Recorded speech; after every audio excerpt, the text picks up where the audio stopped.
प्राचीन काल में एक साहूकार था। उसके 7 बेटे और एक बेटी थी। साहूकार की बेटी सातों भाइयों की लाडली बहन थी। उसके भाई रोज उसी के साथ भोजन करते थे। एक समय उसने अपनी सातों भाभियों और अपनी माँ के साथ करवा चौथ का व्रत रखा। उस दिन भी रोज की तरह उसके भाइयों ने अपनी बहन को खाना खाने के लिए बुलाया। तब बहन बोली, भैया आज मेरा करवा चौथ का व्रत है, इसलिए चांद उगेगा तब खाना खाऊंगी। भाइयों ने सोचा कि बहन भूखी रहेगी, इसलिए एक भाई ने दिया लिया, एक भाई ने चलनी ली और पहाड़ पर चढ़ गए।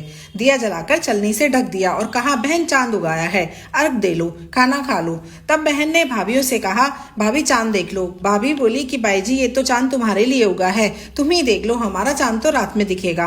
बहन अकेली ही चांद देखकर खाना खाने बैठ गई। पहले कौर में बाल आया, दूसरे में ससुराल से बुलावा आ गया कि बेटा बहुत बीमार है, सो बहू को जल्दी भेजो। माँ ने जैसे ही कपड़े निकालने के लिए बक्सा खोला, 3 बार कभी सफेद कभी काला कभी नीला कपड़ा हाथ में आया। माँ ने सोने का सिक्का पल्ले से बांध दिया और कहा कि रास्ते में सबके पैर छूती जाना, जो तुझे अमर सुहाग की आशीष दे यह सोने का सिक्का उसे ही दे देना और पल्ले में गांठ बांध लेना। रास्ते में सब औरतें आशीष देती गई, पर किसी ने भी सुहाग की आशीष नहीं दी। ससुराल के दरवाजे पर जेठ की लड़की झूला झूल रही थी। वह उसके पैर छूने लगी तो वो बोली, सीधी हो सपूती हो 7 पूत की माँ हो। यह वाक्य सुनते ही उसने जल्दी से सोने का सिक्का उसे निकाल कर दे दिया और पल्ले से गांठ बांध ली। अंदर गई तो पति मरा पड़ा था। बहू ने अपने मरे हुए पति को जलाने के लिए नहीं ले जाने दिया और बोली कि मेरे लिए अलग से झोपड़ी बनवा दो। तब वहीं अपने मरे हुए पति को लेकर रहने लगी।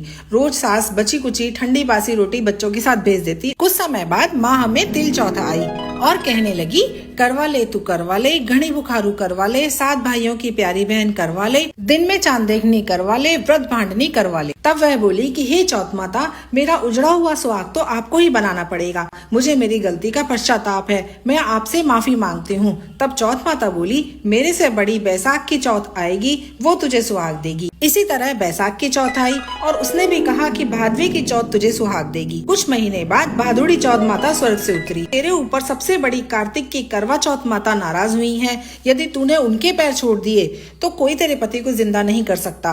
कार्तिक का महीना आया, स्वर्ग से चौथ माता उतरी। चौथ माता आई और गुस्से से बोली, भाइयों की प्यारी बहन करवा ले तू करवा ले, दिन में चांद देखनी करवा ले, व्रत भांडनी करवा ले, घड़े बुखारू करवा ले। साहूकार की बेटी ने चौथ माता के पैर पकड़ लिए और विलाप करने लगी, हे चौथ माता, मैं ना समझती, मुझे इतना बड़ा दंड मत दो। मेरी बिगड़ी आपको बनानी ही पड़ेगी, क्योंकि आप सब जगत की माता हैं और सबकी इच्छा पूरी करने वाली हैं।